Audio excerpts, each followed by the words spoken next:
Il y a une amélioration de l'offre. Pour vous donner une idée, je pense que dans la majorité des centres de cancer, je parlerai du mien, eh bien, entre quand je suis arrivée à Curie en 2002 et maintenant, le nombre de patientes arrivant sans prélèvement a énormément diminué. Donc on a une activité de radiologie interventionnelle qui baisse. Et ça, depuis, alors ça baisse pas énormément, mais ça baisse très régulièrement. Donc j'ose espérer que sur le territoire français, les biopsies sous échographie, par exemple, il n'y a pas besoin de faire des kilomètres et des kilomètres. Et j'ai pris l'exemple de l'IRM. J'ai demandé récemment, il y a au moins 30 centres en France maintenant, alors qu'on était très peu il y a encore 5-6 ans, plus de 30 qui proposent des biopsies sous IRM.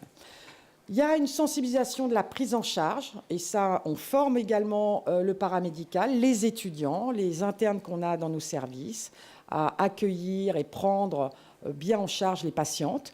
Et puis, pour la gestion de la douleur, alors j'en parle parce que tout de même, tous ces gestes se font sous anesthésie locale.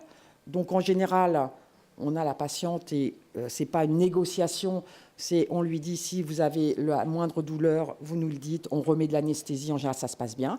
Et puis on a quelques patientes ça arrive, qui sont phobiques aux aiguilles, qui ont eu déjà un parcours cancérologique ou voire de multiples interventions parce qu'elles ont eu un accident de voiture, etc. Et qui supportent très mal rien que l'agression d'une aiguille.